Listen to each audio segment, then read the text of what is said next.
troisième feuille, ça nous donne la cotation. Et la matrice de cotation, donc c'est au niveau d'exposition. Et le niveau d'exposition, il est lié entre deux paramètres. Il y a un paramètre sur la fréquence d'exposition, c'est-à-dire combien de fois je suis exposé, et la durée d'exposition, ces fois d'exposition, il dure combien de temps? Donc, c'est une composante. Par exemple, je suis exposé chaque jour 15 minutes. Est-ce que la même chose si je suis exposé chaque jour 8 heures par jour? Alors, ce n'est pas la même chose. Donc, il y a la fréquence d'exposition, c'est-à-dire le nombre de fois que je suis exposé à un danger, et combien la durée d'exposition, et j'en fais la combinaison, et on va trouver des valeurs de ce tableau-là. La probabilité, donc on donne des désignations pour la probabilité, et on donne des valeurs. Alors, virtuellement impossible, alors comme presque impossible, très improbable, improbable, probable, très probable, c'est presque certain. Donc, on donne des valeurs sur la probabilité en fonction de l'équipe qui va évaluer. La gravité, donc c'est aussi des facteurs. Donc, soit on commence par une mineure, c'est-à-dire blessure bénigne ou douleur sans arrêt de travail. Majeure, c'est blessure ou maladie, donc aussi maladie, avec un arrêt de travail inférieur à 21 jours. Grave, effet irréversible, handicap partiel, maladie supérieure à 21 jours. Critique, un décès sur le moment ou handicap total. Et bien sûr, catastrophique, un ou plusieurs décès sur le site et ou hors le site. Et on donne des valeurs. Et ces valeurs, vous avez l'aptitude de les modifier, de les adapter à votre contexte. Et bien sûr, on va calculer la criticité sur la base de E fois P fois G. Ce sont les trois valeurs que nous allons définir ici. Et bien sûr, nous avons un niveau d'acceptabilité du risque, en fonction du risque. Alors, risque inacceptable, risque fort, risque moyen et risque acceptable. En fonction de quoi? En fonction de ce que nous venons de calculer ici. Donc, nous allons 0,5, 10, 100, 200. Pour tous les risques qui dépassent 200, ils sont considérés comme des risques critiques. Mais il y a aussi un autre paramètre, à part la criticité, c'est la gravité. Même un risque qui n'est pas critique, c'est-à-dire que l'exposition est faible, la probabilité est faible, mais la gravité est forte, alors aussi, il est considéré comme un risque inacceptable. Donc, il y a deux notions. La notion de la criticité par le calcul et autre paramètre, c'est la gravité. Parfois, le risque n'est pas critique, mais la gravité, elle est forte. Alors là, ça devient aussi comme un risque inacceptable. Alors, tout ça, c'est pour un petit peu parler de la matrice. Maintenant, l'analyse. L'analyse, c'est un fichier Excel qui est simple, qui regroupe tout ce que je viens de vous expliquer, et il commence de la zone. Quand j'appuie, normalement, il va me donner la zone. Alors, je vais faire quoi? Données, validation des données, et je vais sélectionner la zone. Alors, dans la zone, voilà, c'est cette zone. Pourquoi il n'a donné rien? Parce que c'est une zone qui est vide. Donc, annuler. Et je vais partir dans la zone. Par exemple, je vais mettre ici parking. Comme premier élément, parking. Premièrement. Après, je vais mettre en place la partie réservée aux bases vie. Les gens, ils arrivent au parking, puis ils partent à la base vie, puis magasin pour récupérer les outils de travail. Oui, par exemple, on part atelier, ainsi de suite. Alors, quand je vais faire mon analyse, je vais cliquer ici et ça va me sortir. Et je vais commencer par exemple par parking. C'est quoi l'activité ici? Donc, je vais définir c'est quoi l'activité qui se passe au niveau du parking. Donc, il y a l'activité liée à la circulation des véhicules, déplacement des salariés. C'est quoi la sous-activité? Si je peux faire aussi une sous-activité. Le type d'activité, est-ce que c'est une activité de routine ou bien ponctuelle? Donc, c'est une activité de routine. Le produit utilisé à proximité, s'il y a un produit, c'est bon, s'il n'y a pas un produit, je ne laisse rien. Danger, je vais voir, est-ce que c'est un danger produit inflammable, irritant ou explosif, par exemple. Équipement, est-ce qu'il y a des équipements utilisés dans cette zone pour cette activité? Et bien sûr, je vais mettre en place une description de risque. Donc, travail solitaire, travail tension, en circulant toute la partie. C'est-à-dire qu'il y a une valeur de référence qui vient de cette zone, de cette feuille-là. Par exemple, ambiance, bruit. Par exemple, bruit. Donc, les parties de l'activité, c'est circulation vers le lieu de sous-activité. Je fais la même chose. Et ici, il n'y a pas de produit, mais il y a le bruit. Alors, je vais mettre le numéro 1. Description du risque. C'est quoi le risque? Donc, on dit risque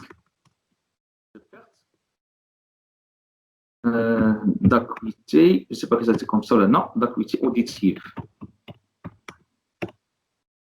Alors, ça c'est mon risque.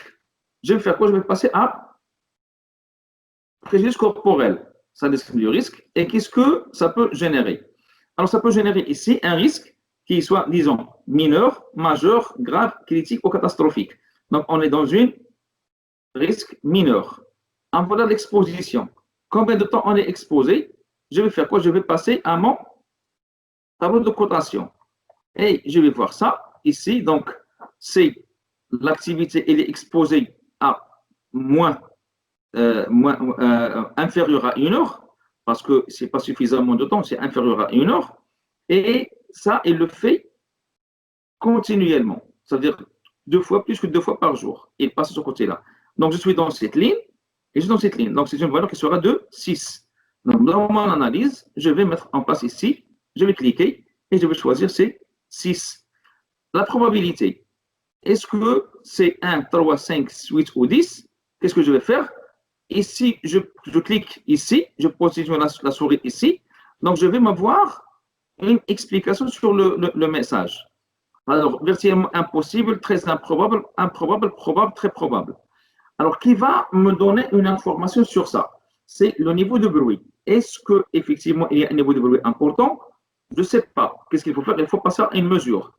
Donc, lorsque les engins de circulation ils sont là, c'est-à-dire les véhicules de transport du personnel sont dans le parking, on va faire une mesure de bruit pour dire c'est quoi le niveau de bruit et quel est son impact. Alors maintenant, si c'est le cas, on va prendre par exemple très probable. Donc, très probable, c'est 3. Alors, je clique ici et j'ai la valeur 3. Donc, la gravité. La gravité, je mets un point. Mineur, blessure bénigne ou douleur, donc sans arrêt de travail. Ou bien blessure avec arrêt de travail. Et donc, ici, ça sera 1. Alors, automatiquement, ici, je clique, c'est 1, la valeur minimale. Le risque brut, c'est 18. Alors, je vais continuer. Quelles sont les mesures de maîtrise existantes?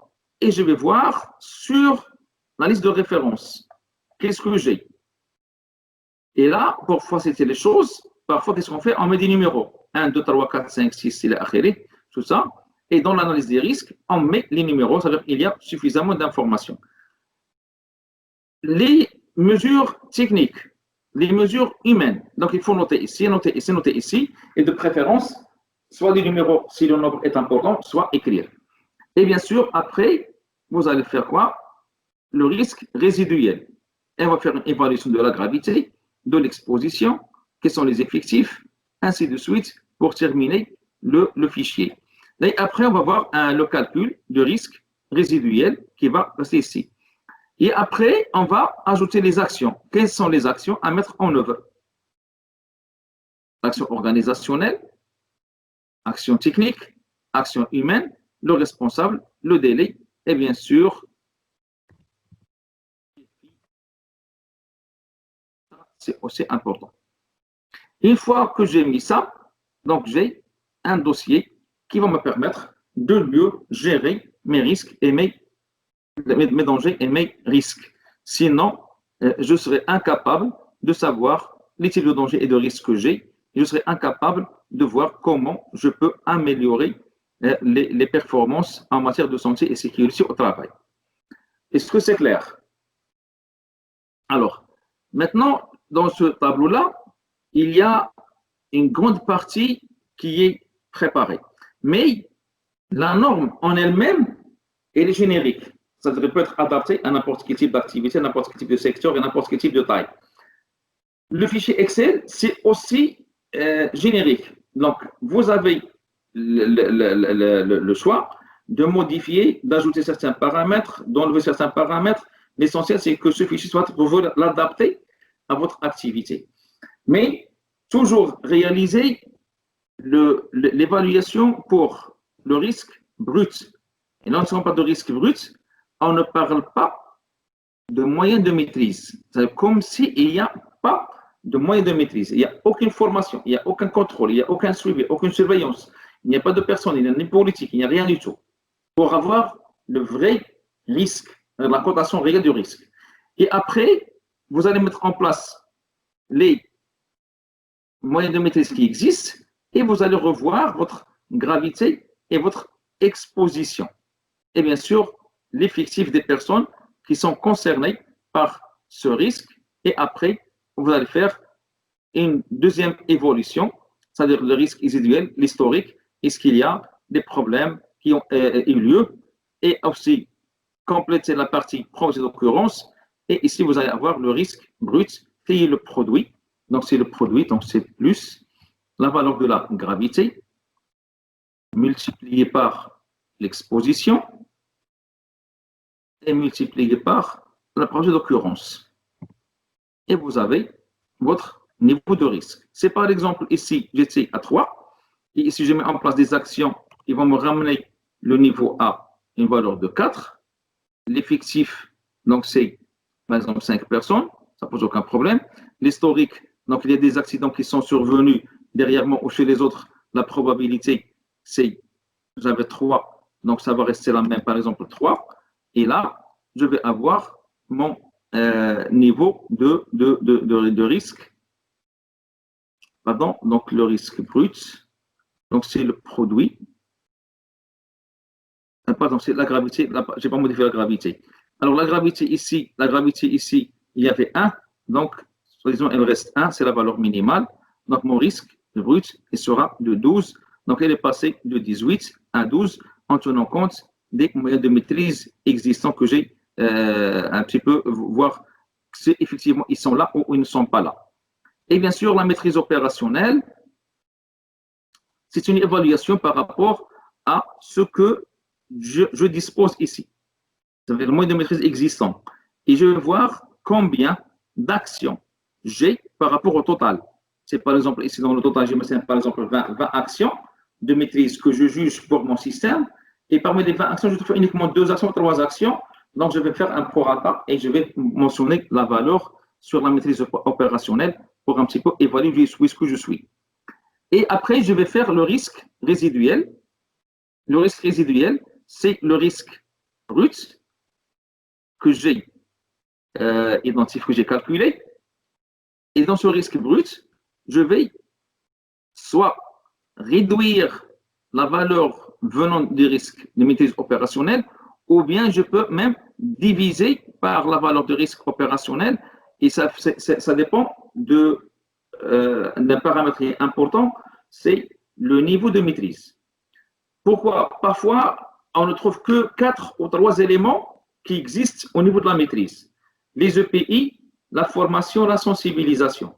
Il n'y a ni processus, il n'y a ni responsable, il n'y a ni activité, il n'y a ni procédure, ni rien du tout. Et à ce moment-là, donc si on fait un pourcentage de multiplication, si la maîtrise opérationnelle elle est forte, c'est-à-dire qu'il y a un grand nombre d'actions de maîtrise opérationnelle qui sont mises en place, alors là, on utilise une valeur de multiplication par rapport à une valeur dégressive. Comment faire? Si tout va bien, la maîtrise opérationnelle est au top, donc on met 1. Si la valeur de maîtrise opérationnelle elle est réduite ou inexistante, on met presque 0.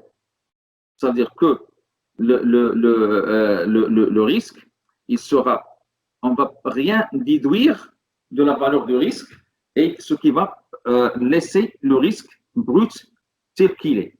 c'est-à-dire le risque entre le risque brut et le risque réel. Donc, ça va me donner une valeur sur comment faire la partie du risque brut, passer au risque réel et passer au risque résiduel. Donc, je ne sais pas si j'ai bien expliqué parce que ça demande un prérequis en matière d'évaluation de risque. Pour expliquer encore mieux, vous avez une activité donnée, vous avez l'analyser comme s'il n'y a aucun moyen de maîtrise. Et ici, on parle de risque brut. Après une deuxième évaluation, vous allez évaluer en fonction des moyens de maîtrise existants. Et vous allez introduire les moyens existants, organisationnels, les moyens techniques et les moyens humains. Et après, vous allez faire un calcul sur le risque résiduel. Sur le risque résiduel, donc on va prendre en considération la gravité, l'exposition, l'effectif et l'historique, la probabilité en fonction de l'historique, et on va calculer, pardon, ici ce n'est pas le risque brut, mais ici c'est le risque réel. Désolé. Le risque réel. Il est en fonction des actions qui sont là, qui existent. Ce n'est pas quelque chose qui est additionnel, le risque réel. Et après, on va voir le niveau de la maîtrise pour parler de risque résiduel. Si on maîtrise bien, donc le risque résiduel il sera réduit. S'il n'y a pas de maîtrise opérationnelle, donc le risque résiduel il sera égal au risque réel. Et à ce moment-là, on va mettre en place les actions. J'enregistre et j'ouvre la parenthèse pour un petit peu voir si vous n'avez pas de questions par rapport à ça. Est-ce que vous avez des questions par rapport à cette partie-là, à cette partie du fichier Excel? Donc, il est tellement détaillé, il est tellement large, il contient beaucoup d'informations que vous pouvez adapter et les en-têtes, ils sont très clairs pour pouvoir vous situer et faire le calcul.